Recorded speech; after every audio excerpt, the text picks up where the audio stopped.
Now we're live. And we're live. Unbelievable. Yeah. So you're going to get to know Zac. Sorry, guys. He had one job, and it was to actually push the go live button, and he forgot to do it. So Jesse and I had a traumatic experience a few weeks ago about this dang go live button and end broadcast.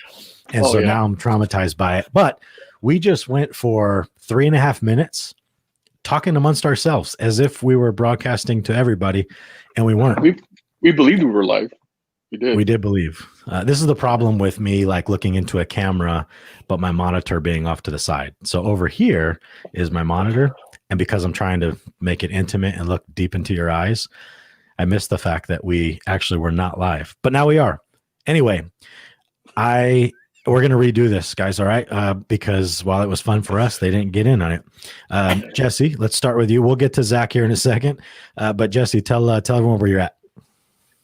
So what you might have noticed is my background is different, and I am in Carrizo Springs, Texas. So this is where I was born and raised, and I'm visiting my mother.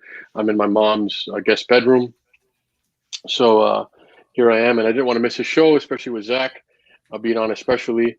So we're doing it out of the room. If you hear any crazy people yelling or laughing or people acting a fool, that's my family, and I apologize in advance. Gabe Sanford is watching. That's impressive. Awesome. I feel good already. How's it going, Zac? Good. Hey, man, it's good to see you. The good news is you're in an actual room. When I moved back home as an adult, I was in a basement. So this is where I live now. Yeah, this is it. Congratulations. It's beautiful. Jesse, beautiful. Come back home, Jesse. It only took me to be 40 years old to move back in with my mom. Yeah. And there's nothing wrong with that, man. Anyway, I was sharing my experience of, so the home he's in right now, his mother's house, is different than the one I got to experience back in 2004. But Jesse was trying to convince me to come out to Texas and just, maybe live out here. And I was terrified of the idea because I had so many just horrible thoughts about what this state was. I thought it was just nothing but farmland and boredom and ranchers and farmers, and it just was nothing that fit who I was.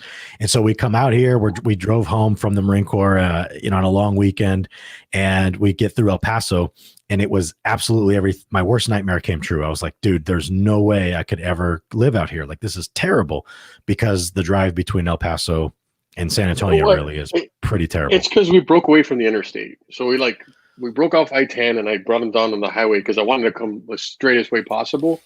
But that probably wasn't good for aesthetics or impressions or for boredom for that sake. So yeah, you got a bit bad sense of what Texas was.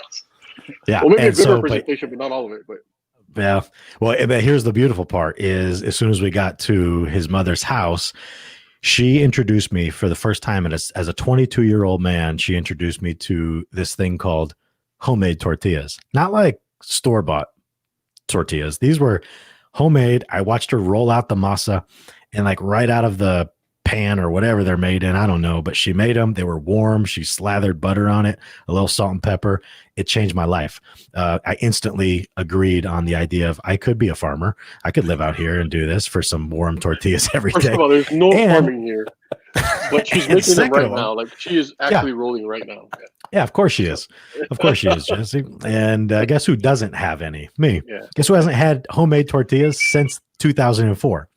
Yeah, tells you what kind of friend he is. Anyway, Zac Barclay, our celebrity of the day. He was, next up in the chute. And at the bottom of the barrel, whatever. The bottom.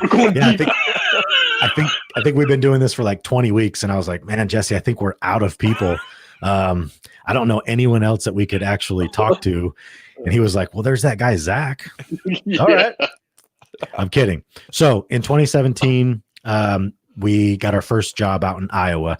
And when we were out there, it was just me the first time. I was observing or auditing a CIT program out in Johnson County. And then from that, we met a guy, Bob Lincoln. He was the CEO of their behavioral health region up where Zac's from. And he came out to San Antonio. We met, talked, and then we went up and started doing training there. And that's where we met Zac. And that was 3.5 years ago.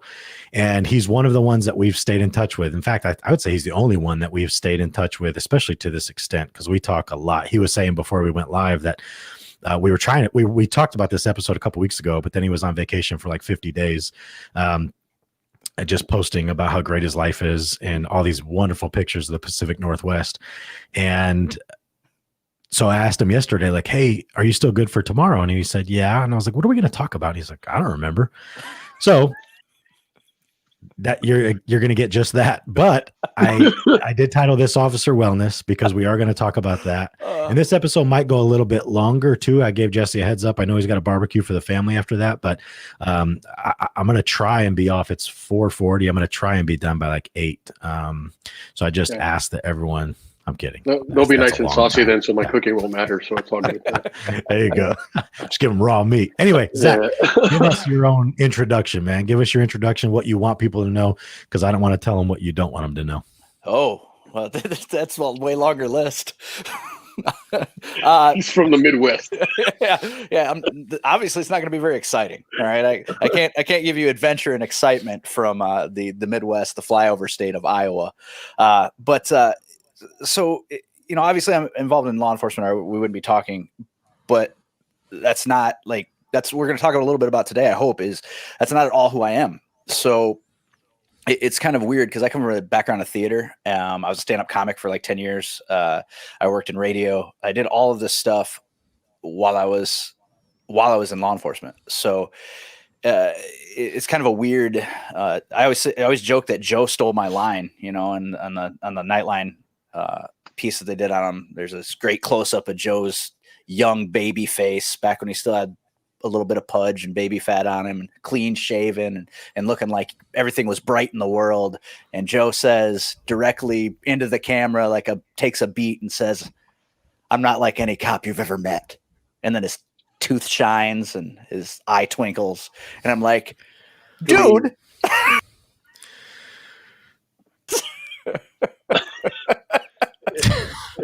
That's actually how it went. Yeah.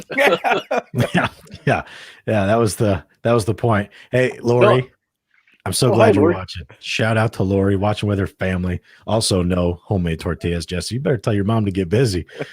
Better freeze them and sell them. I think I'm going to start a business and just use it for slave labor. Is probably what I'll do. I'll pay her well. The interesting thing, right? So this is how I remember it. Hey, Zach, you don't know Elizabeth? She is like our best friend in the world when it comes to support, and just like, she is genius, but funny as all get out too. It's great. Clearly, your best friend attacking me personally. I dare you to share your email on here, Zach, and then you'll thank us later. But we'll leave that for another discussion with Elizabeth. But I do remember doing the training, right? And there's always people that kind of stand out whenever we do these. That get it, but Zach was kind of fun because he would add to the jokes. So Joe, will say something, right, and usually we're alluding to like our past or things that we've struggled with, right? And he may say something like, if you do this, right, if you find yourself, you might be struggling watching like copious amounts of porn, and you're going through these things, and you would hear Zach like in the background, like, it's like he's in my head, and everyone would start laughing. And I was like, this guy's special, right? And then when he, not only did he make the class fun, but he made it very clear that he was bought in. And that kind of led to all kinds of things. So whenever we found out that he got it and that he was interested in doing this, we knew that there was a seed planted there, and he's kind of really taken off. So while he does say that, nonchalantly he's with law enforcement, he's actually doing really cool programs in advancing law enforcement in his area, in this realm, the realm of mental health and wellness. So I hope we can get into that. And since day one, he's been all about it. Yeah, he's been pushing that proverbial rock uphill ever since we went out there and met him, trying to, influence change and get things to be done a little bit, different or better. And again, training is a part of that. And so we appreciate having those local champions, because again, one of our, it's like we've had some people tell us that some of our business model is a bad idea, because we'll come in and do a training, and then it's like, hey, if you want to train the trainer type, we'll essentially do that and then just give you the material to take over. Because realistically, for me and Jesse both, it's it's not about just making the money. I mean, in any business, we want to make money, but we're not going to be able to sustain every program nationally that we are going to touch. So you want local partners that are going to take it and run with it and be able to grow it, because, you know, it's not something that we're going to realistically be able to do. And as we start to peel into Louisiana, which is our next one, and then because of Zach, now we're finally going back to Iowa in October. And so we appreciate you for that, Zach. Well, and to be clear, it's not because of me, it's because of the work you guys do. And a big part of it is because you're not protective of the program. The information is so important, and the buy-in is so important that you don't say, hey, this is ours, you can't have it unless you pay us money. You know, it's we're going to present this information to you, and we want to support you furthering it in your area. So I appreciate you giving me some credit, but the credit goes back onto you guys, because the way you present, the interactions you have with people and the relationships you build, that's what sells the program. It really does. Yeah. And I appreciate you saying that too. And, you know, I have one of my best critiques that we've gotten, Jesse, is from that training we did in Black Hawk County from Captain Mark Herbst. Yep. Zach? Yep. Yeah. You know, the critique he left us was absolutely amazing. Incredible. Yeah. And it was just basically like, hey, I grew up in this community. I've been in law enforcement over 20 years. And yet these guys come from South Texas and introduced me to a resource that I never knew we even had in our community. And to me, that's a testament to like what the training is about. It's not just about teaching cops how to do things better and how to connect with people. While that's certainly important, it's also about building those relationships and pushing the significance of collaboration between policing and the community. And so that's a big piece of our training. Real quick, Zach, there's a serious question that just came in for you. Okay. You know, that's the second time I've heard that phrase this week. No idea what it is. Dude, it's all the rave, man. It is all the rave. So we went last Sunday as a group, Jesse, myself, Gabe, Mike, and our spouses all went. And before I like knew what it was, I kind of mocked it because I was like, whatever. It's like a geriatric sport. I mean, I really thought it was for old people. I'm in. I'm convinced he's going to do an episode. He's going to do a whole podcast on pickleball himself. I'm convinced. Go ahead, bro. Yeah. So since last Sunday, so it's been 6 days. I think I've played 4 times, maybe 5 times.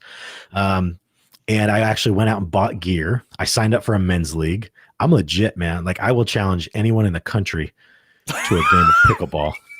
What is it? Dude, it's the best way I can explain it is it's tennis on a shortened court. So the court is the same size as a badminton court. The paddles are like polycarbonate, so they're hard. The ball is like a wiffle ball, but the holes are very specific. If it's an indoor ball or an outdoor ball, the diameter of the holes are different. And so you can like really hit the ball hard, but it doesn't. Yeah, it's unbelievable, man. It's great. It's great. Anyway, YouTube that stuff. Anyway, Jen McShane, I'm glad you're on here. Yes, we do need lots of people to push those rocks up the hills.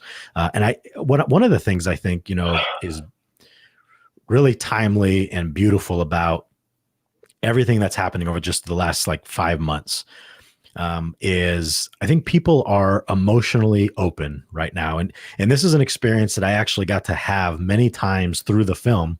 When we would go to these different venues and theaters for these film festivals and throughout 2019, when the audience didn't know we were there and you get to sit in the theater, it was weird for a while, but I got accustomed to it. And it was actually one of the greatest experiences for me is when you get to sit in the theater, watch the film with people in real time. They don't know you're there. And then as soon as it's done, they call you up on stage, they kind of lose their mind in excitement. And then there's this conversation, this dialogue. It was so powerful because what happens when you watch a film like that, people, they start to kind of relax and let their walls down. They let their guard down and they're open to new ideas. I think so many people have these walls up. So many people are closed off. And yes, also what's happened in the last 5 months or so is that people have like really, really reinforced these walls and they become so rigid. And it's been more about being right than finding the a common ground for healing. But I do think that there's a certain population of people as well that are vulnerable and ready and willing to say, okay, like I'm ready. Like enough is enough. Like what do we need to do different? And I think that is the good thing about the place we're in right now. And so I do want to talk about things. I know we're going to get scattered and be pulled off by questions like, do you play pickleball? Thank you, Mike. But I also want to keep bringing it back to let's first talk a little bit about the issue, and then let's talk about actual solutions and ways we see things moving forward. And I think that's super important. Well, one of the things that come to me, right, is the fact that, and there's Loadmaster Mike again, but Jen McShane said, like, we need people pushing, up the hill, that rocks up the hill. And I got to be honest, man, I don't think there was as many rocks that I could have imagined in Iowa.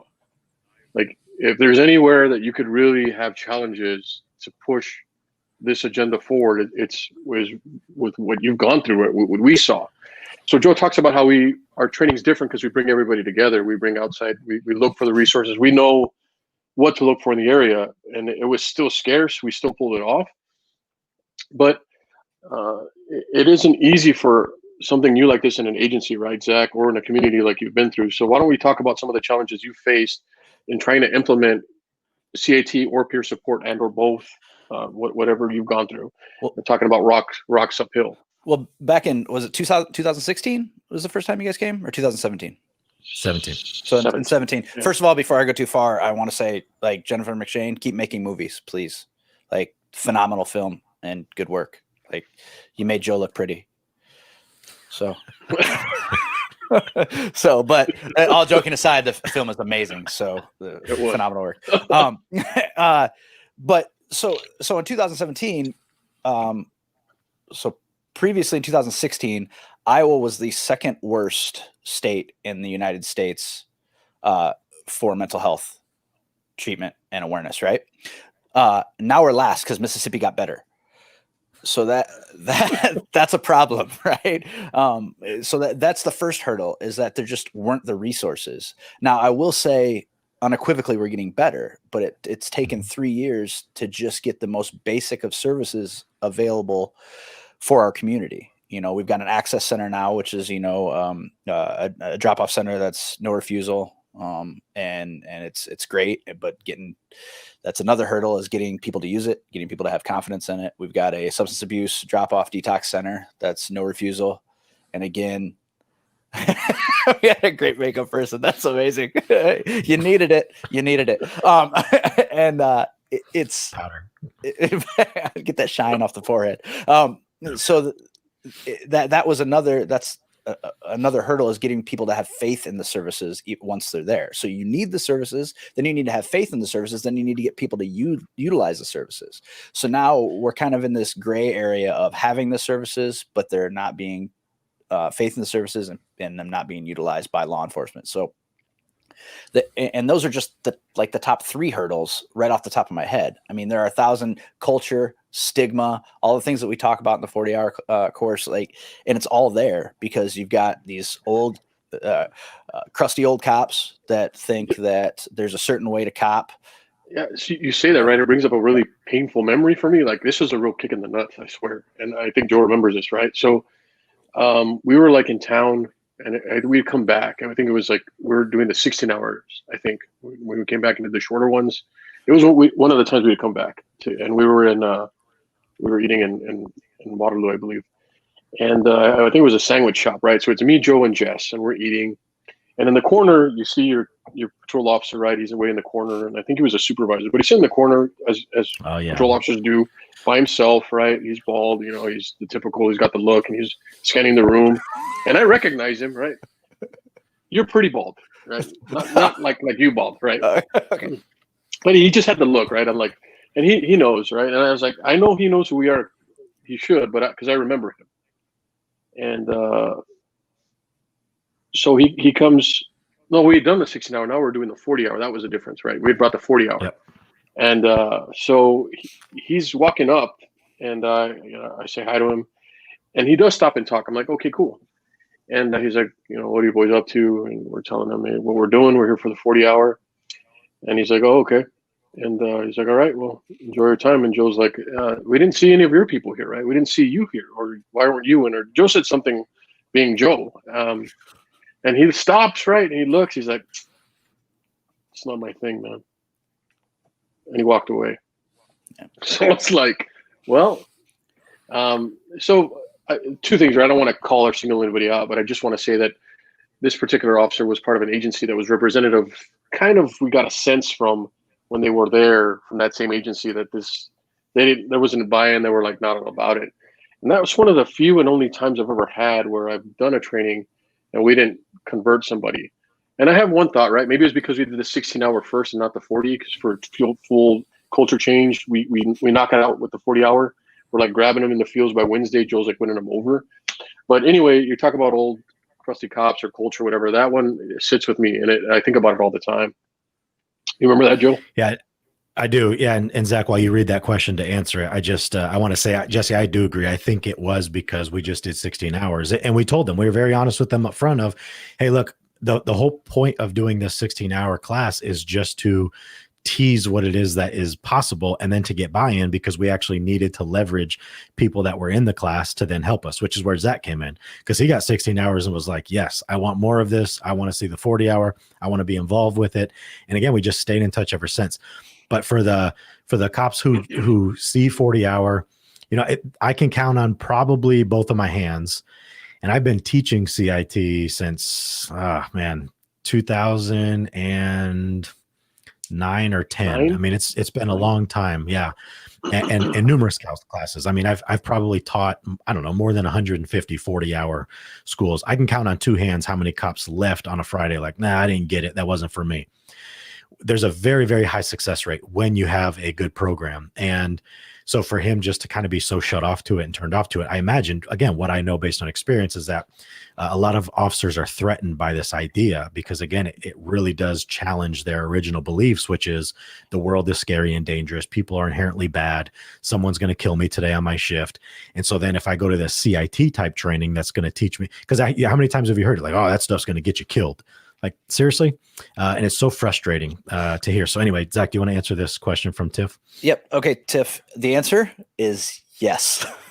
It's and that's part of the problem, because you have to interconnect so many different agency types to get the services that you need.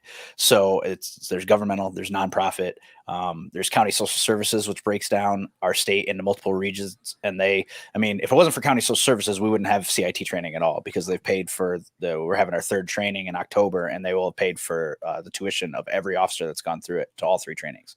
So, and they're doing the same in South Central Iowa. They're kind of bought in, right? So that's awesome. And that's kind of a pseudo governmental agency. They're funded by the taxpayers, but they're broken up into regions. It's really confusing. It's confusing in so much that I would use other colorful language to say how confusing it is if we were not in a professional environment. And is so that what this is? Well, pseudo professional, quasi professional. Thanks, yeah. I know you can be colorful. Yeah. Yeah. Well, yeah, so a little bit of everything. And what we're getting to the point of now is we're getting all of these agencies to talk to each other. And our goal, because originally our goal was to have a stood up crisis intervention team that was going to handle the calls, going to jump calls, going to go do everything that we should be doing, right? But that fell through. And so now our focus is to come up with some sort of hybrid, but more importantly, to get all of the hospitals, county social services, Blackout Grundy, which is like our mental health provider in the county, Pathways, which is a nonprofit detox and substance abuse center, to get everybody to talk. Because the problem is you get a lot of, hey, who's supposed to handle that? It's a "Here Come the Mummies" t-shirt. Let's not be ignorant. And they are a fantastic jazz funk band, and I recommend you see their live show whenever possible. So I know Elizabeth Stevens is a huge jazz fan. Funk, Oh, Frank, jazz funk. Yes. Even more so. Hey, Zach, how long you been a cop? Be 15 years in September. Okay, beautiful. So I'm curious, why did you become a police officer? Because the world had enough waiters. in all I don't think they do. I don't think they do. I think they do now. Every restaurant's at 50% capacity. There's plenty of waiters. Honestly, I have a degree in theater, and originally I wanted to be a stand-up comic. I moved to Chicago for a little while. It didn't work out. I came home, and moved into my parents' basement at 23 years old. I worked retail for a while, and I realized that there was no future in it. I was never going to have a retirement. I was never going to be able to buy a house. My health insurance was a joke, so there are certain things that law enforcement is really good at, right? Law enforcement's really good at paying you. Law enforcement's really good at pension. Well, I mean, you're guaranteed to get paid. Right. Bill has a different mindset now, but yeah. Well, I'm sure he does. We know what you're saying. Yes, yeah. I'm sure Hollywood has a different mindset. You walk the red carpet, it's all over now. Yeah, it's completely different now. No. But I think it's an important point though, because yes, in comparison to, and it's not, I'm not being offensive towards waiters or retail. For some people that is okay and it's good enough. So in comparison to that, maybe the salary of being a police officer is sufficient. But I think, honestly, it's a big part of why the problem that we have is because we have so many cops are underpaid. I would say most police officers are underpaid. And the ones that make good salaries are usually working about 70 hours a week, 80 hours a week to get it, because we make our most money in overtime. And so I think one of the issues we're looking at when and I heard this on a podcast, but with defunding and all this stuff is, and originally when it first came out, I was like, yeah, I'm supportive of the idea of defunding police only if we don't repeat what happened when there was deinstitutionalization, which is like, yeah, we have a great idea. Let's get these people that are mentally ill out of warehouses and put them in the communities. But then where were the services that followed up with that? I'm still waiting for them. And it became a cop problem. And so I think the same thing potentially could happen is like, let's defund the police just to punish them. And we have this emotional high of like, oh, that felt great. We hurt the police in their pockets. But then who's the oversight and where's the follow through on actually making sure that funding goes to community-based services? Because I don't believe it's going to happen, not the way people expect it to. So instead of defunding, I think we need to massively increase. And I said this last week or the week before, but I think we need to look at the standards of hiring. And I'm curious to get your take on this as well, Zach. But when we talk about recruiting and when we talk about hiring and when we talk about training, it's 3 different silos.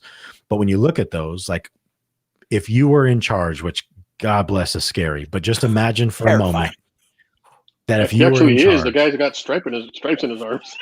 well, no. I mean, if you were in charge, like if COVID was eradicated, money was not an option, and they said, okay, Zach, fix law enforcement in this country. Like, what do you think that looks like? What I'm going to say is going to sound really stupid to you, but I want people that lived a life before they became a cop. I want people that have not even necessarily worldly experience, just some kind of cultural experience, some kind of outside experience. The scariest people to me in the world, and I love that they love the job so much, but the scariest people to me in the world are people who woke up when they were 5 years old and said, I want to be a cop, and never thought about anything else.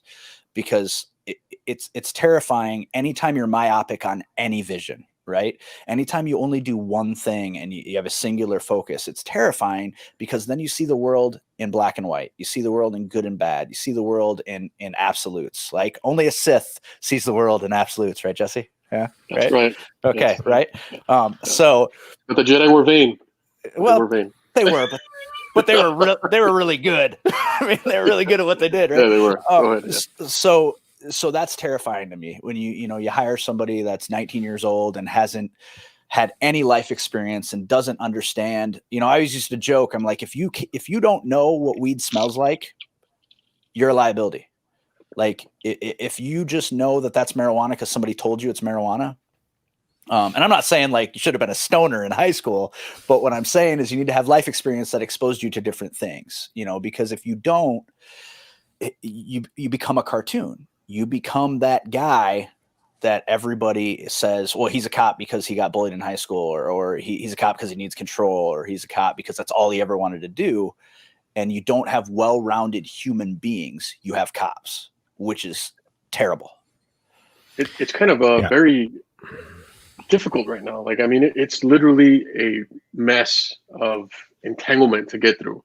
because one of the biggest challenges before any of this even started was getting people to apply, getting people to stay.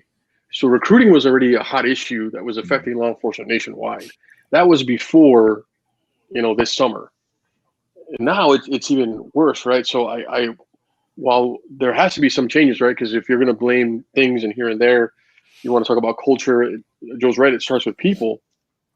But I don't know how malleable that discussion is going to be if they have trouble even getting people to come talk. You know what I mean? Right.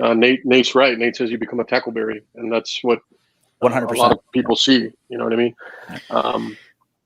Yeah. And so as I've thought about this a lot, it's for me, because like you, Zach, it was, Jesse and I met in 2000, joined the Marine Corps. For me, it was 4 days after I graduated high school. And it was only because I had my daughter my senior year of high school, because I'm a winner. And and so I was like, well, I'm thrusted to like now go join the military because I've got to take care of my child. That's the responsible thing to do. And even though I was guaranteed to be on the East Coast and never deploy, I end up in California and in an infantry unit. And then we make 2 deployments. And so then I get out, I'm 22. I don't have a college degree. And I'm thinking like, well, what the heck am I going to do now? Like, I have no skills except for like, don't die. I don't have any college. I mean, I have life experience as far as traveling and being around different cultures, but I didn't know how to like market that. I didn't know what to do. And so I thought that the next best, one second, Jesse, the next best thing was just, well, I can go into policing. Like, becoming an officer is a steady paycheck. It's kind of like the military, right? It's paramilitary. You hear that. That makes sense. And goodness, I mean, it's like, it shouldn't be further from the truth. But the reality is people try so hard to force that idea of like policing is paramilitary, and it really, really should not be.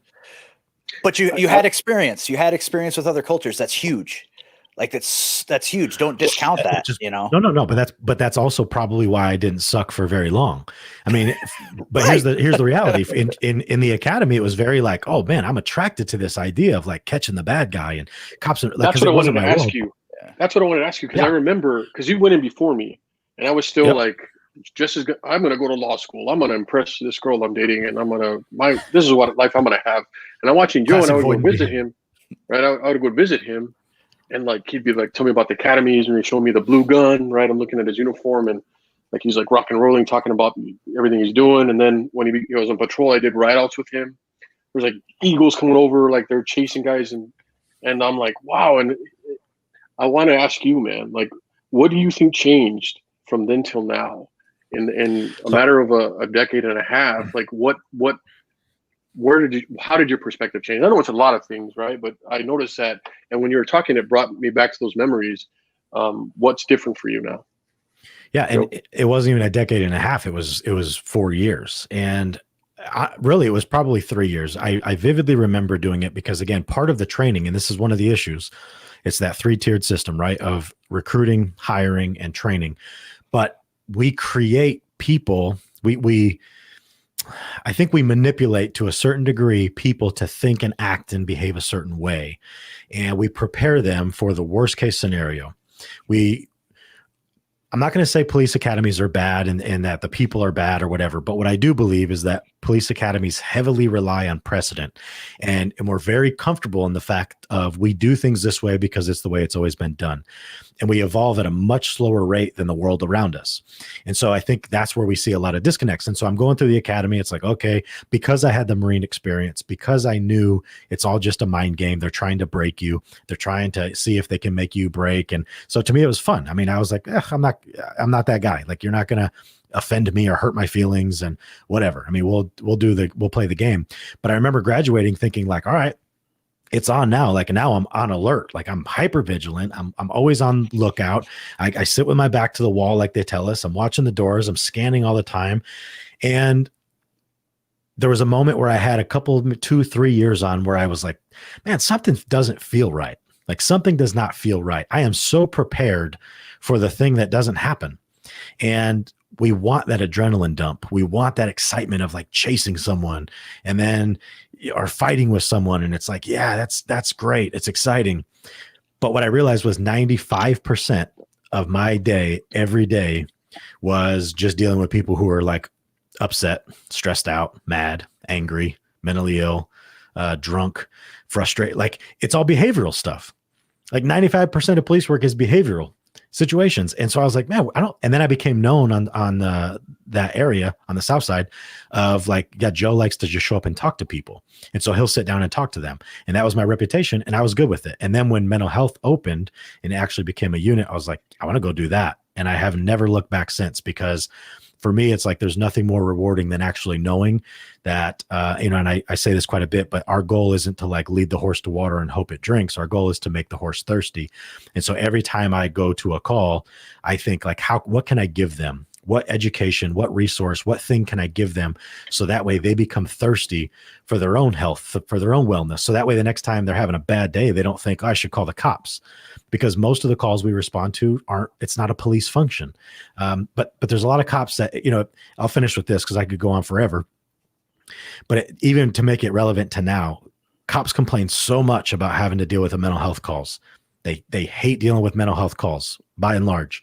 The moment government, politics, media start saying, we're going to take away officers' ability to respond to mental health calls, they're like blown away by, offended. Like, what?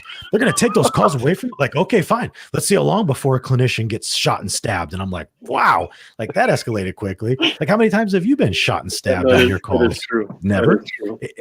But it's this like, you're threatening me. You're threatening me because you're trying to take away something. And I just don't understand. So I think the biggest issue is we have to be willing to actually be smart on the issue, not be so rigid, take an honest look, step back, look at it from a different perspective and think like, how many times have I had to pie a door? Oh, I mean, yeah, sometimes, but how many times have I had to, all like chase policies are shut down. Like, it's just, the world is a different place. And so what we need to master is our ability to listen, our ability to have empathy and compassion and really connect and relate with people. So anyway, I go on long. So let me give you an example that kind of relates, right? And hopefully because I think it piggybacks off that. So in 2013, when I went out on patrol, because we work in the jail first, then we go on patrol, and then we make a terrible, terrible mistake and take a promotion and come back into the jail, right? Joking. So, so when I went out on patrol, we were getting new squad cars, and obviously I live and work in Iowa, and they were trying to decide whether they're going to go with all-wheel drive, which were slower. Tractors for the snow, like snow tractors. Yes, or horses, John Deere, which are usually also all-wheel drive, so it's fine. But either all-wheel drive in the Explorers or rear-wheel drive in the Tahoes. And the Tahoes were way faster, right? And I remember sitting down with another deputy, and we looked at each other and we just shook our heads and we're like, "Look, I can count on one hand how many times I'll need to go 120 miles an hour. But I know that every winter there is going to be snow." And I have put my Crown Vic in several ditches, right? So like, I want the all-wheel drive. I don't care how sexy driving fast is. I need the all-wheel drive. But were you the minority, Zach? Of course I was. Of course I was, because that didn't allow me to measure my manhood. It didn't allow me to brag about the cool things I was doing. All it allowed me to do was say, I kept my vehicle on the road. Like, that's all it allowed me to do. So one day when that McLaren leaves you next to the cornfield, Zach, you're going to remember this. You've been here. There's no McLarens in Iowa. There's only one tractor in Iowa. It might as well have been like, that Massey Ferguson leaves you on the cornfield. No, it's going to be a John Deere. I'm still mad that there's snow in April at places like where you live. That still makes me mad to think about. You're mad. You experienced it one time. 41 years. It's horrible. Hey, funny. So we were up there where you are, Zach, and we're driving to the facility we're training at, and there's a guy out in front of his house snow blowing. Jesse, it was like he saw a giraffe riding a dinosaur carrying a firearm. He was so like, dude, what is that? What is that? And I was like, it's a snowblower. Like, he was like, it looked like a guy mowing the snow. It looked like to me. And he used that for everywhere. I was so mad. Going in April. Hey, lock it up. We've got to address a serious question. Well, this is where I wanted to go anyway, so I'm glad you did. Officer wellness issues are created by the job or are part of the emotional makeup of those who end up on the job? Beautiful question. Yes. The answer is yes. Both, 100%. I mean, you can't have two things be 100%, but it's absolutely both. This is going to be a delicate topic, and I knew that it was going to come, and we have to. So in this job, and we're in a big department, and I mean, it happens on any size department, right? We experience and we know people that have taken their lives, officers that have, right? We had an episode with Blue Help. So officer wellness and suicide is very tough right now. And I mean, we're dealing, as we're on this show, Joe and I are being contacted by someone that we're trying to help and get them help. And it's ever present. People can pretend it's not, and then we go about our lives, but it's ever present. And there's like this whole nuanced thing where, is it the job, or is it, your home life, your decisions? And you're right, it's all the things. And I think Joe does a really good job of explaining why they're so intertwined and why it isn't just one thing. If you understand anything about mental health and mental illness, especially one like, let's say, post-traumatic stress, it is so entangled in all types of aspects of life. And, at this point, I don't really think it matters if it was a chicken or the egg, as long as we do something. And I think for so many of us, we're getting caught up in, trying to figure out it's a chicken or the egg and not getting people help. And but it's close to home for us, I gotta say.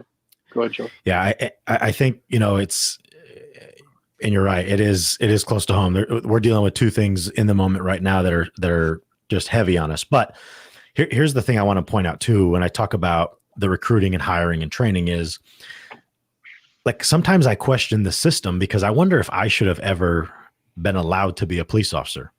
And the reason I say that is because, yes, we have to take the MMPI, right? The Minnesota Multiphasic Personality Inventory. And I don't know, Zach, do you guys have I imagine you have some type of psychological assessment when you. Yes, the MMPI.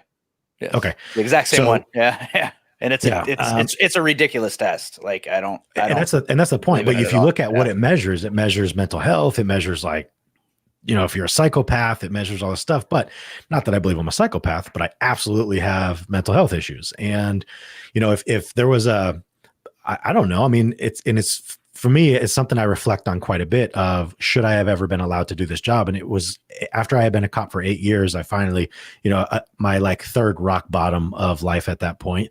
And so I was like, I need to go get into help. And so I went to the VA for the first time. And I remember my therapist telling me, like, Jesus, Joe, like, you have no business being in law enforcement. Like, this is the worst profession you could have chosen because of the amount of trauma you have from your childhood, the amount of trauma you have from the Marine Corps and your deployments. And then now to, like, voluntarily come and do this work where you're just consistently re-exposing yourself to trauma. Like, maybe it shouldn't have been allowed. But here's the deal, right? Is law enforcement agencies will target veterans because, again, we have this idea that it's paramilitary and they understand the hierarchical structure and they understand rules and regs and SOPs and all that. But the reality is these tests, I don't know that they're. Yeah, I don't know how. You're clearly like psychotic, right? You're not a psychopath either. Right. You're not a sociopath. So you pass, but it doesn't measure the nuances of people struggling. And here's another thing, right? So people know, right? This is all nuanced. So when Joe says that, it doesn't mean that Joe's going to do something out of his mind. He's going to crack one day and just, it's that his social life is going to be affected. His decision making is going to be affected. His personal issues. So one of the things that people miss out on is for a lot of us, and there's some exceptions, right, when it progresses, but for a lot of us, we're really good at the job. Like, we focus everything there. We can control people, whatever the administration throws at us, the changes that are coming, but something has to give, and it's usually in our personal life. So when that crumbles, and then we falter internally, emotionally, because that part's faltering, people assume, well, it isn't the department issue, it's home life issue. It's all the things. And I think that's what people miss. And I heard that in New York last year, Jesse, too. I was at a suicide symposium at NYPD, and one of the commissioners stood up from another police department on the East Coast, and he said, what we're seeing is that a lot of these suicides are tied to relationships. And no, I want to just stand up and scream and just say, like, it's not relationships. Like, the relationship might be the straw that breaks the camel's back, if you will, but it's not the relationship that caused the suicide. It's the fact that their relationship is struggling because they haven't dealt with the trauma that they're dealing with at work, that they haven't dealt with whatever trauma they have with throughout their life. And, you know, you can look at the science and the data on this. A couple things I pulled up. So one, this is about the recruiting and hiring, but only 30% of law enforcement officers in this country have a 4-year degree, and most of those get them after they become a cop. But Psychology Today shows that here's another issue is we are 3 times more likely to have substance use disorder. We're 3 to 4 times more likely to develop PTSD than the general population. We know we're 3 to 4 to 1 at risk for killing ourselves versus dying in the line of duty. Out of the 18,000 police agencies that exist in this country, 18,000 police agencies, only 5% of them have suicide prevention programs. Yet last year we had 228 completed suicides. Like, I want to pull my hair out. Like, when are we going to wake the hell up and realize that, like, oh damn, I think there's a problem here. And and to me, it's like, I appreciate the question, Jen, but the question isn't like, is it like something you have before you come on, or does it happen after you come on? It almost doesn't matter. We have to be addressing it as if it's actually happening, because it is happening, and it's a universal thing. And this is where I like get on my pedestal and scream that, like, we need to be doing mandatory annual, at least, mental health checks annually. I was talking to actually we are working with an incredible woman in Utah, and it's a smaller agency, 142 officers, but she's saying she's pushing for monthly mandatory mental health checks. And I was like, bravo. I mean, that would be hard to do on a big department, but 142, if you can do monthly, like, hell yeah. Because we know that if you force it onto officers, they're going to resist it. They're going to be pissed off about it. But if you make them do it, it's going to provide that opportunity for the 1 or the 2 or the 50 or the 80 that are going to come forward, whether it's this time or next time. And they're going to say, yes, I'm struggling. Yes, I'm not sleeping well. Yes, I'm irritable. Yes, I hate my family. Yes, I work my ass off every day because I don't want to be home with my family. It's, you know, cops are notorious for going to work and working all this overtime and chasing the dollar. But I think the bigger issue is they're avoiding being home because they don't have control in their home, because they're in poor relationships oftentimes, but they do have control at work. And so it's like squeezing a balloon. And as you put pressure on one side, the other expands. And so we actually feel more in control when we're at work than we are when we're at home. And that's scary for a lot of cops. So yeah, Jen, yeah, just curious about recruitment. Yeah, so again, and put me in charge. Here's something I'm just thinking about. Like, the brain doesn't even finish developing till 27. Why are we giving people guns at 21 to potentially take people's life? Jesse, I was talking to Gabe about this yesterday. And since you asked, it was after we played pickleball.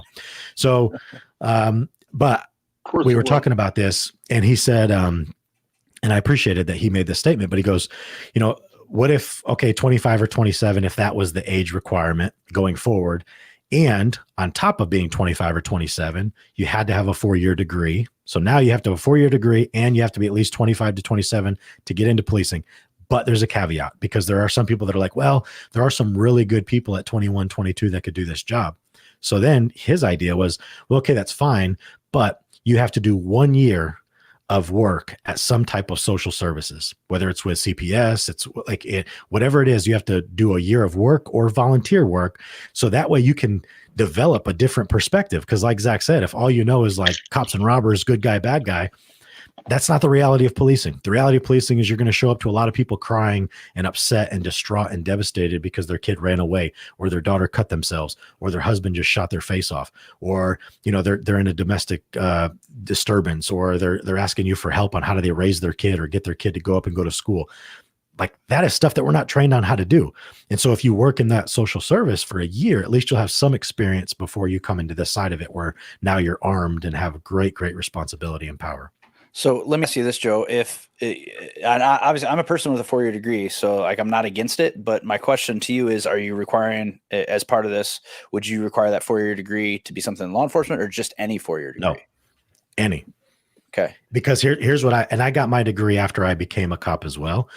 But I'll tell you, for me personally, it really opened my eyes to just like maturity, learning to interact with people in a different context, because it's easy to sit in a roll call room at a police station and, cut it up with a bunch of cops. And when I teach resiliency, wellness, self-care, I asked the cops, I said, if I were to ask you to name me your top 5 friends, and your response was either, I don't have 5 friends, or because I don't like people, I don't trust people, or whatever. Or the second answer was, and you just name 5 cops that you work with. Those are terrible, terrible problems. And we can't just be friends with the people that the sociologists call it our in-group, right? You look like me, think like me, act like me. We have to be willing to, like, if you love Trump, then go be friends with someone who hates him. If you hate Trump, then be friends with someone who loves him, because it's not about, like, we need to learn as a society, as a people who have become incredibly sensitive, but we really should be learning about how to actually have conversations without weapons, without fighting, without like just trying to prove points. And it's like in marriage therapy, they say, do you want to be right or do you want to be in love?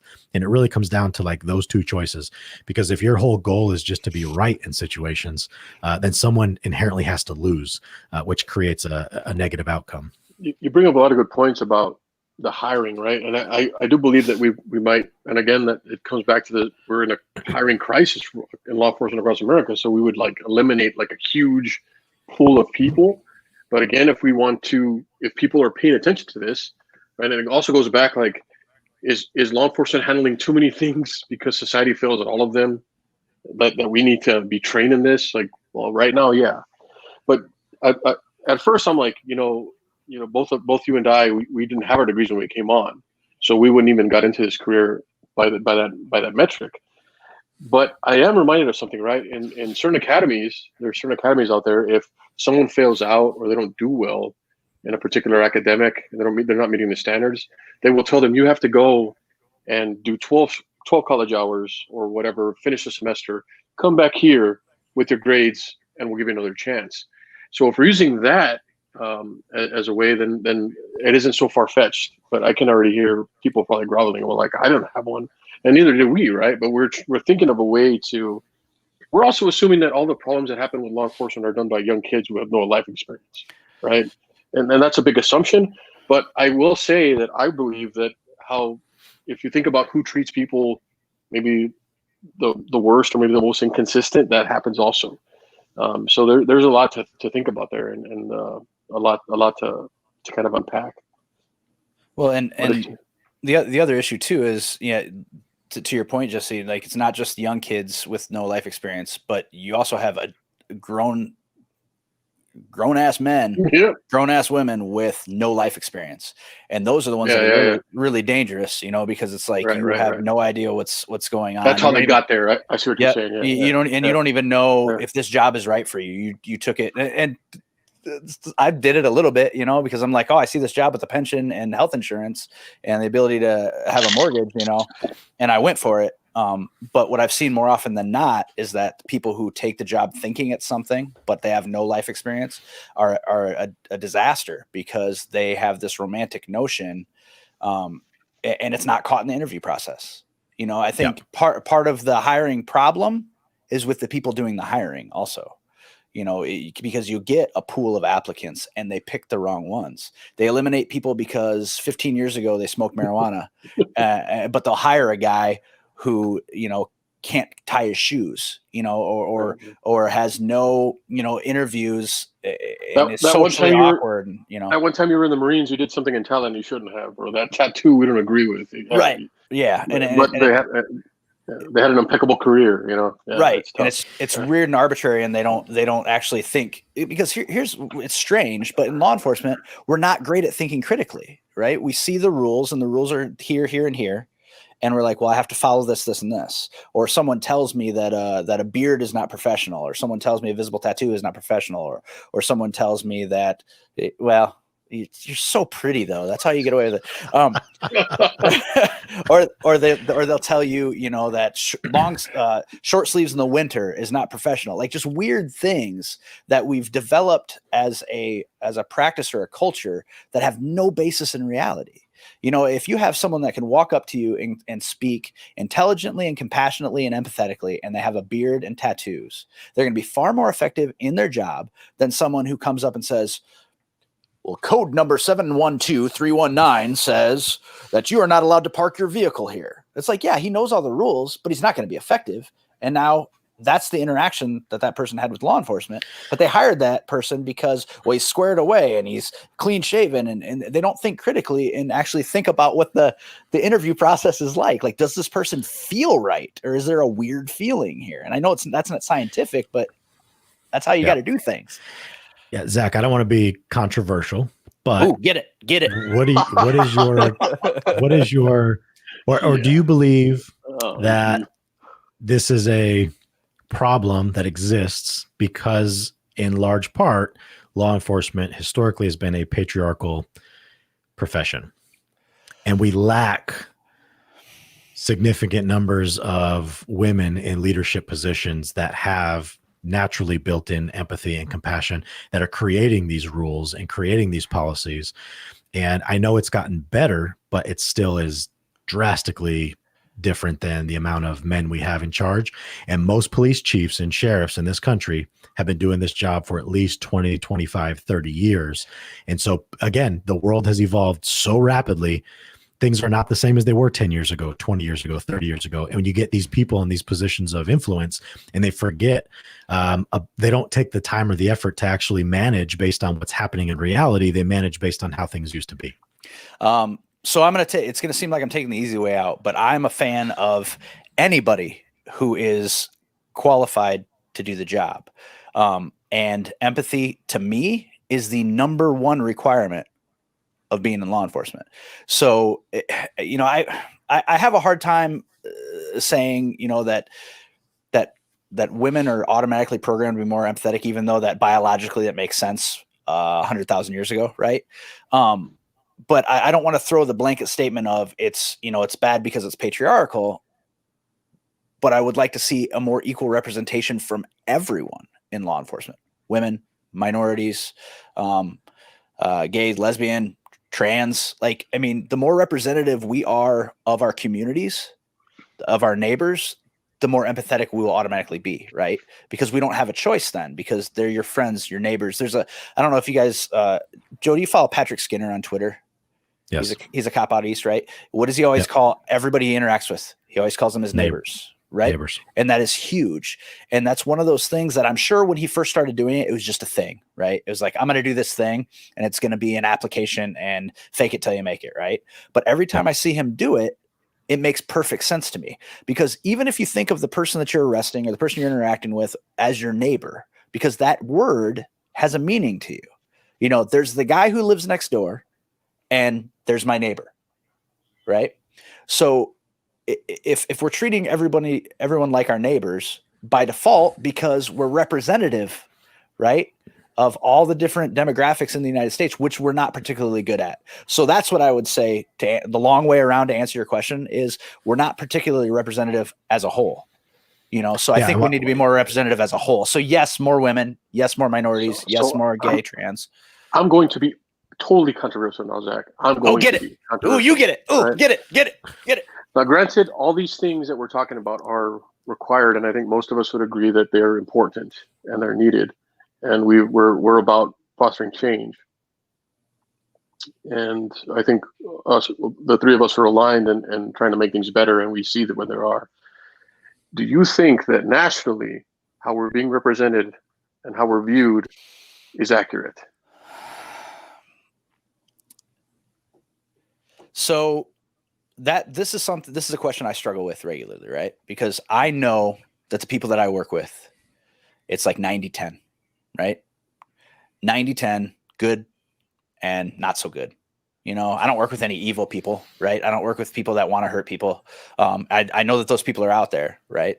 And I know that for a fact. I know it's like 90-10, 90% to 10%, and that there are bad people in our career, right? But I think Joe and I have talked about this before for sure, that it doesn't really matter how we're being represented so much as what the perception is.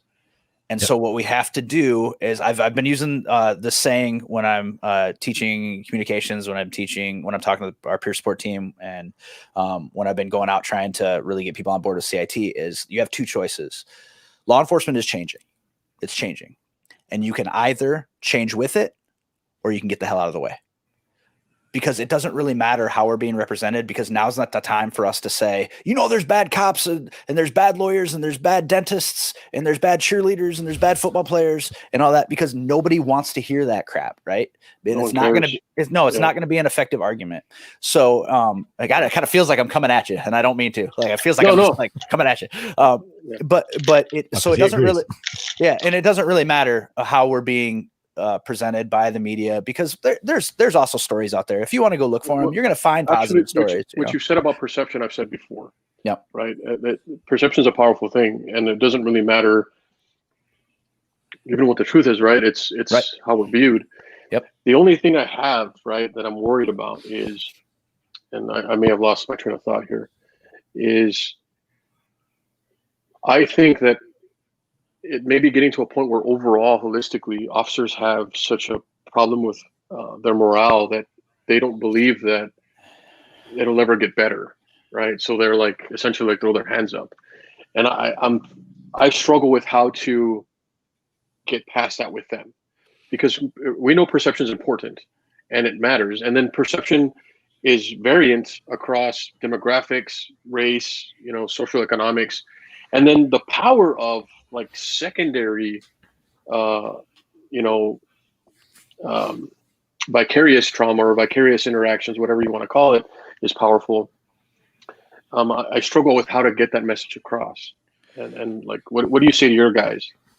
So one of the things that I try to focus on is that the guys that struggle the most with morale right now, in my experience, are the guys that can't get their head wrapped around that policing isn't what they thought it was.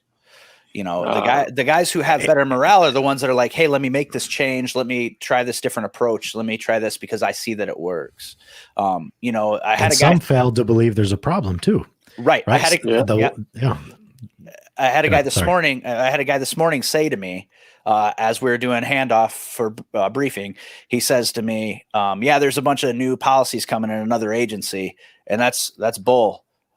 People just need to respect law enforcement again. And I'm like, then we need to model respectable behavior. Like I couldn't even it was so frustrating to hear it from him said that way. It's like that's the worst way of looking at it. Like to expect a magical change to happen. What's the definition of insanity? Doing the same thing over and over and expecting a different result, right? So to expect a magical change to happen where all of a sudden everyone respects law enforcement. They just need to respect us. Well, does that remind you of Cartman, right? Yeah, respect my authority, right? Right. So it doesn't make any sense to expect respect for a occupation without doing any change. And I also don't know how you can expect kind of society to reverse itself now, right? Like you're demanding this, but that isn't reality. And whether you agree with it or not, and as much as it sucks, if this is society and this is the way society behaves, well, you can point out why it's flawed, but that doesn't change its reality, and we still got to work through it. So those are good points. Yeah. And great change requires great change, though, and that's the thing is that but also change is uncomfortable, and we have to be. But what's the problem is that the fear of getting to the end goal paralyzes people from ever moving forward. Right? What's happening, Jesse? We've moved into dinner. Sorry. Anyway, I was very distracted. No, but my mom wanted the fear of that's ridiculous. The fear of embracing change will paralyze a lot of people from ever taking any step to do anything different. And so here's what we have to first understand and accept is that whether it's facts, whatever science, again, to Zach's point he was making is you can go find whatever media you want to validate your beliefs. That's the way of the world now. Everyone creates an opinion and then they go seek out what's going to validate that belief. And we become very, very hardened on those beliefs and opinions because, again, we're not willing to hear or listen to the other side. But we know that something has to give, right? Something has to give. And I'm going to cover your face up real quick, Zach, just because I want to bring up Lori's point here, even beyond law enforcement, but because Lori runs a great organization called IBTX. And so she says, my employees don't require a weapon to perform their job. I would say social experience should be considered as a required skill for managers or leaders. Our world is different and work experience and education are no longer enough. Managers and leaders are not equipped to be mental health counselors. And we've worked with her in the past in that capacity because, again, we have this unfair expectation in the world that just because you reach this arbitrary age, that suddenly you're going to have life figured out. And to bring it back to Patrick Skinner, Zach, that you brought up, which I agree. I love that guy. I love what he stands for and what he does. But even that, a part of me is like, yeah, but not everyone has the same definition of neighbor because we've changed so much as a people. So many people don't know their neighbor's name. So many people don't talk to their neighbors. They pull in their garage, they shut the door. They're like, stay away, stay away. I know Iowa nice is a real thing. And so you chum it up and like play patty cake with your neighbors, I'm sure, but that doesn't happen here. That doesn't happen everywhere. And so there's a lot of places that just because of the way of the world, even using that term neighbor only is going to fit in certain geographic locations. It's not universal. And that's funny because point to the bigger issue. Whenever we had me over for dinner once, bro, and I was like low, and you invited me to the house, and we were traveling, and it was like Alexander's first day of school, and I had to miss it because we were out, and you're like, hey, come over and we'll grill and we'll hang out, right? And what I thought was interesting, right, is I couldn't discern where anyone's yard ended or started. First, everything was just green. We're in the backyard, and I don't know whose yard it was, and that's the greatness of the Midwest, I guess. But that's the sense I got is where we should be with neighbors, right? And we're not. That's a good point. But even if you don't know your neighbor, right, it still brings home the fact that what happened to them can happen to you if they're living right next door. You may not know them, but oh my gosh, that's where I live. So I think creates a bit of equity. Yeah, a little bit. And I mean, it's semantics, but like I think that ideas like that are important. And maybe it's not perfect, but if you can apply those types of ideas, then people will be healthier. They'll be more empathetic, and you just really can't do the job right. So we're at an hour 7. Before Jesse does his thing to get to you, Zach, I just want to do a quick little summary, and then I want to ask specific about just takeaways here. So we know that there are issues. We all agree that universally things have to change. We have to take hard looks at what change looks like. We have to accept the fact that the perception from the public is that police are part of the problem. I don't hear anyone saying all police are bad, all police are terrible, but again, it doesn't matter. But here's the reality too, is the most dangerous part of this job remains ourselves. We're killing ourselves at a super alarming rate. And only 5% of agencies have suicide prevention programs. So specific to wellness, because that's the name of this show, and we've talked a lot about a lot of other things, but specific to wellness, as far as a solution or a step forward, I have my opinions, but Zach, you start us off. What do you think? I'm an agency in middle of nowhere, and I'm watching this and I'm like, you know what? I'm going to do something starting tomorrow. What do you think that looks like? You have to invest in your people and make them understand that you understand that it's a job. One of the first things we see in law enforcement is they basically act like we own you. We're going to call you for overtime. We're going to tell you how to dress. We're going to tell you how to act. We're going to tell you whether you can have facial hair. We can tell you whether you have earrings. We're going to tell you whether you can have tattoos. What you say and can't say. Right. What you say and can't say. What recorded things you can do and can't do, like whether you can be a stand-up comic, whatever, and I'm lucky because my agency's been super, super supportive. Like it was never an issue when I was doing stand-up. My boss was just like, hey, don't go up there and talk about what you do for a living. Okay, easy. I can do that. I'm a reasonable human being, right? Yep. But so you have to invest in your people and make them understand that you understand this is a job and that they need to have a work-life balance. And work-life balance is so important because it speaks to all the things we've been talking about, right? Have friends that challenge you. Have friends outside of work. Have activities outside of work. Don't self-identify as a cop, which we could do a whole hour on, guys. And I would love to come back and do that because it's important, right? Let's do it. Don't self-identify as a cop and only as a cop. Make time for your kids. Don't miss things because you're uncomfortable because, a cop can't go do that, or a cop can't be in that environment, or I don't want to go eat at that place because I know that a criminal worked there once 6 years ago. All of these things that your agency needs to support and have trainings and communicate and say, look, guys, you're doing a job that is very important. You're not living a life. You know, your life happens outside of this uniform, outside of the squad car, outside of this briefing and roll call room. That's your life. This is your job. And what you're doing is very important while you're here. But while you're not here, don't be here. Let it go. Yep. Let it go and enjoy the things you enjoy. I read comic books. I watch cartoons. I collect toys. I fly drones. I work on computers. I've worked in radio. I've been a stand-up comic. I find all of the things that I can do to help keep my head right that aren't related to work. I don't have my work email on my phone. That's not to say all those things weren't, you know, I mean, I see a therapist, you know, I take medication, like I do all those things too, but you have to make sure that you balance your life and stop making everything you do. You know, people always complain that, oh, I went to a family reunion and they introduced me as the cop. Well, yeah, it's because that's all you talk about. Like, you know, what do you want? Like, then stop talking about it. You know, if you're not interested in talking about it, when people are like, hey, what's the weirdest call you've ever been on? It's like, I don't know. I mean, I always tell people my job's boring.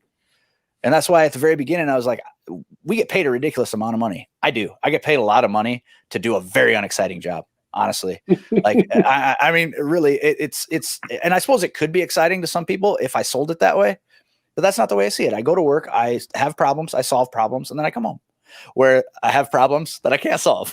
You know, I get home and I get run right the hell over, like, you know, yeah, which is fine. I've accepted it, but you know, it's important. And now I'm going in a circle now, but that's really the way I feel. I think that your agency has to invest itself in you having a life outside of the agency. Work-life balance is the number one thing that you do to keep yourself well.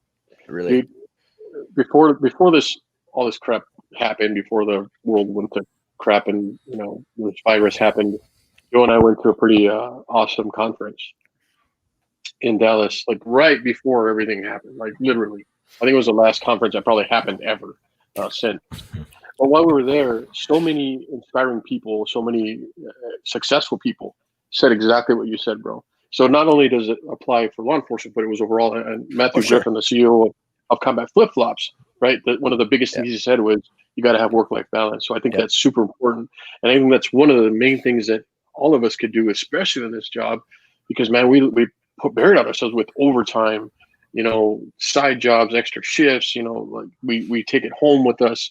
The things bother us, things that happen to other people in the job that we hear about, the rumors of departments, how everything works. I mean, we are consumed with it, and you're very right. So I hear you there.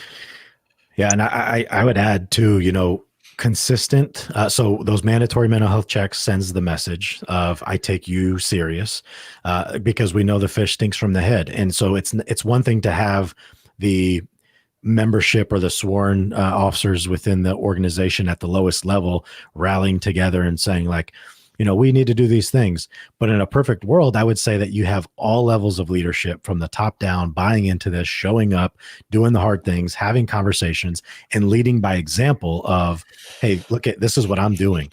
And this is how I prioritize my own self-care. And I invite you to join me and do the same thing. Yoga for first responders. You know, again, the mandatory mental health checks or screenings annually or more. You know, I created a class that I teach at our in-service this year, every Tuesday, Thursday, and it's gone really, really well. And it's 6 pillars of self-care, and it just gives them something that it's like an invitation to, like, hey, challenge yourself and really start to, like, kind of, because most cops have a fixed mindset. It's very, very fixed to, I show up, I do my job. My one goal is to just live, not get killed, and make it to my pension. And so many cops think that way. It's like, it's the grind. It's this habitual, like, hamster wheel.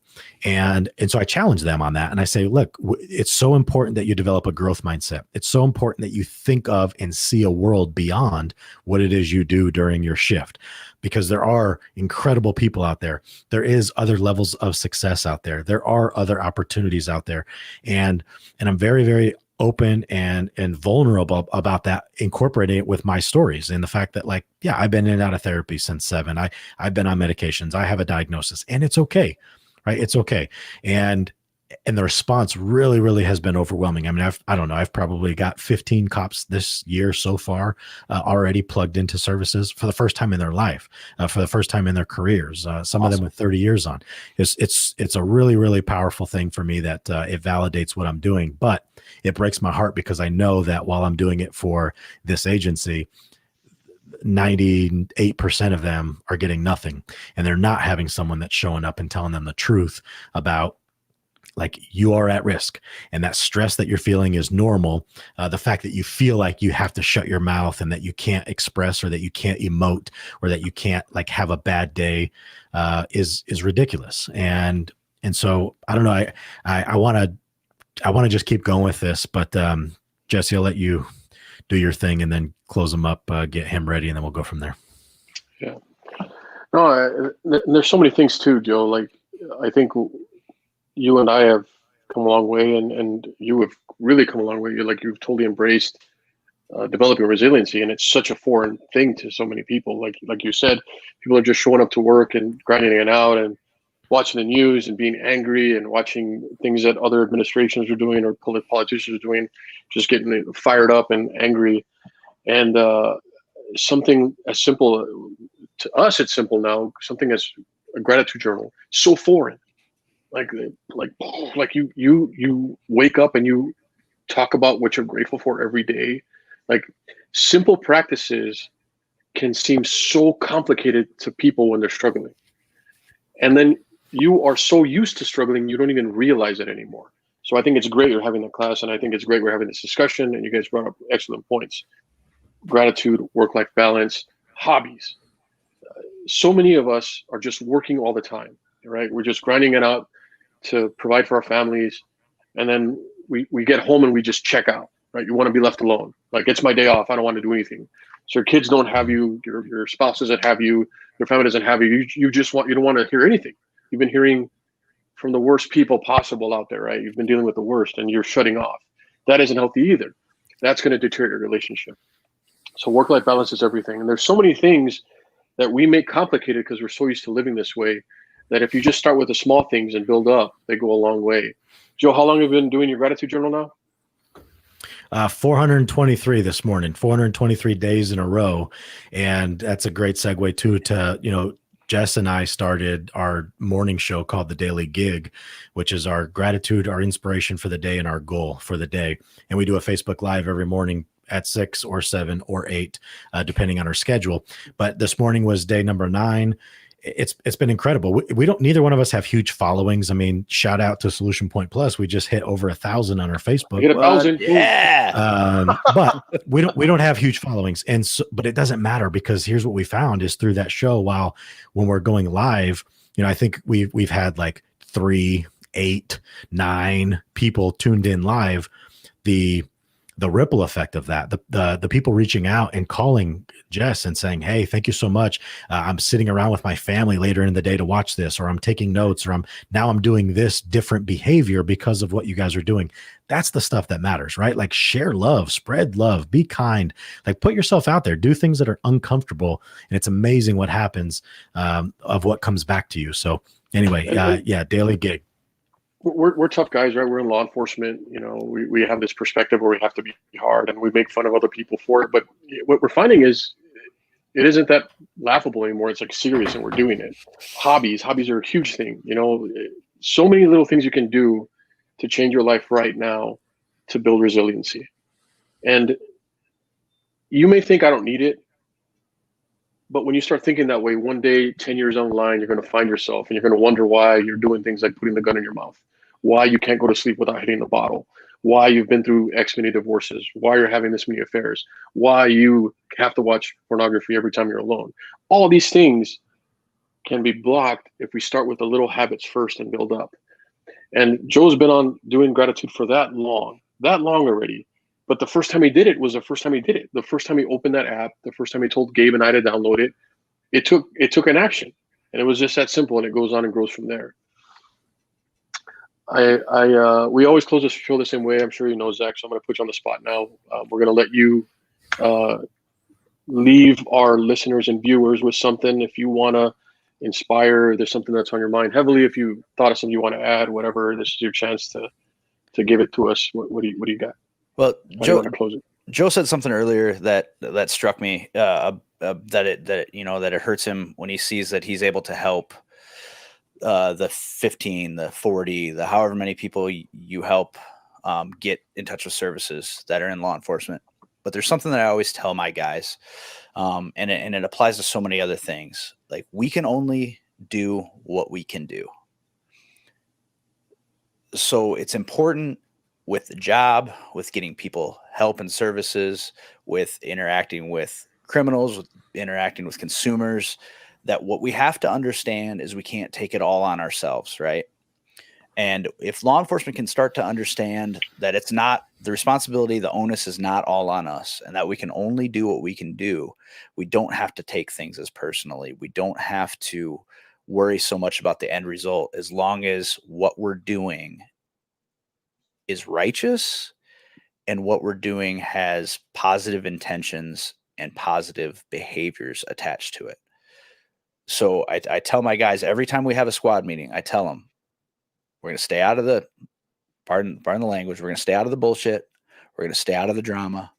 We can only control and we can only do what we can do. And I think that that's super important, because we take on so much in this job and we take so much personal garbage along with it that then we can't detach. And you see a lot of cops that they feel the need to defend every cop problem out there, and they feel the need to attach to every argument, and it's just not healthy. You can only do what you can do. You can only control what you can control. That's great, bro. That's really, really good. I want to tie it to something that Zach said earlier, and it hit home with me because it's my favorite word, and that's empathy. Empathy is the number one trait that a leader should have, according to Simon Sinek, and it's attached in a lot of different ways. I went to the International Association of Chiefs of Police Leadership and Police Organizations School. It was a big theme there, a big theory, part of a theory there.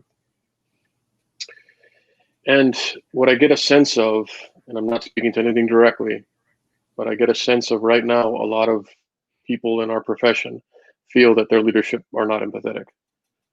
Administrations, agencies are not showing empathy to their people. And right now, more than ever, it's important to have that.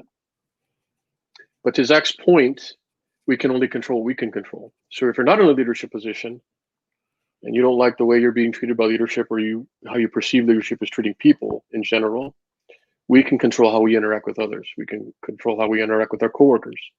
Take care of each other. Be empathetic with the public and each other.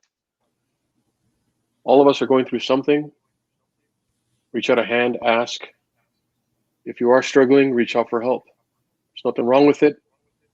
We've all been there, more than you might even realize. Joe and I have helped more people than you could even fathom. And I hope that you know that we're here and others are here. So show empathy, even if you feel like the people you may be working for don't have it. If you are in a position of leadership in this job, or any job, I should say, really read about empathy, what that means. It isn't just a word or a feeling or a gimmick that people have or do. It's actually a lived practice. All things take practice. Being a good leader isn't something you wake up and have one day. It takes work, as goes with empathy. I know a lot of you are really feeling low for all kinds of reasons at this time.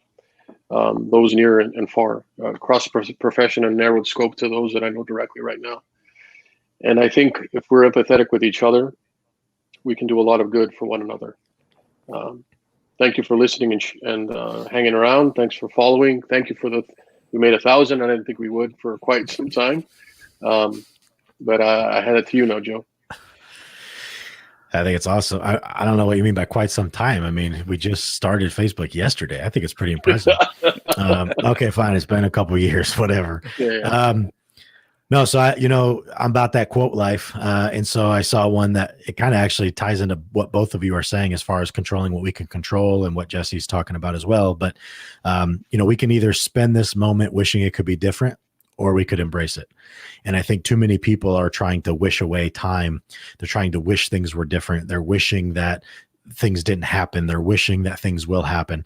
And here's the thing that I have. Here's my takeaway for you individually is if you're waiting around for somebody to show up and take care of you, it's probably not going to happen. If you're in law enforcement, it's your individual responsibility to take care of yourself first. It would be ideal. It would be ideal if your agency fully supported you. It would be ideal if you could ask for whatever you needed and be supported. It would be ideal if the world, we as people, as a society, regardless of what your profession is, but if you could show up to work later today or tomorrow and say, "Hey, boss, I'm struggling. I'm going through some personal stuff, and this is what's going on. I'm telling you because I trust you, and I don't know that I can really function here today." And you are supported. If we're waiting around for that to happen, you're going to be waiting a long time. I have a hope. The optimist in me says we can get there one day, but I know that that day is not right now today for most places.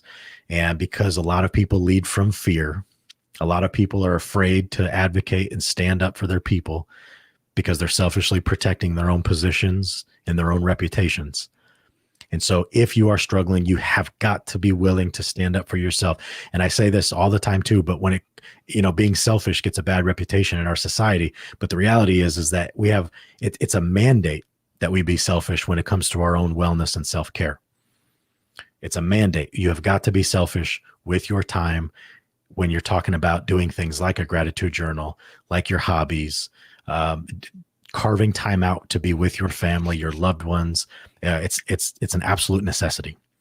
Thank you for tuning in. This is the longest episode we've ever done, but again, I knew it was going to be, because when I was thinking about everything that we were going to be talking about, I knew it was going to be long. And here's the other thing is Zac's been such a good guest that we're going to invite him to come back on, but not on one that we're going to do live because I don't want anyone to have to look at him anymore. I'm kidding. All right, fine. We'll go live. He proved himself. I was a little worried. His comedic background, I was like, "Oh, dude, don't like make us ruin everything." But you did good, Zac. I'm proud of you. I'm proud of you. Your "Here Come the Dummies" T-shirt that you could be professional. Thanks to our viewers, and thanks to Milo Range. Thank you. We really appreciate Milo Range and all their support. And boom, Joe Cole, our sponsor. All right. Yes. Thank you, Milo. Real quick on that, 30 seconds. Milo, incredible people, simulator-based training. We are partnering right now, trying to figure out how we're going to bring that in. It would be awesome if we could get one of those mobile remote packages to bring it out to Iowa when we go up there, Jesse. Because what we're trying to do is incorporate their training and their IP and UX so that we can incorporate it for role plays, but it's phenomenal. And so super, super grateful to Milo for their belief in us and what we bring to the table as far as our experience in drafting out some of those scenarios. So anyway, thank you, Joy. Thank you, Milo, Rob. Appreciate you. Zac, you're a beautiful man. A beautiful Good to see you, buddy.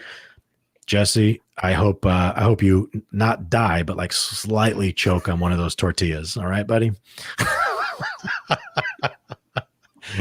Love you guys. Love you guys. It's cold. Bye. Be well.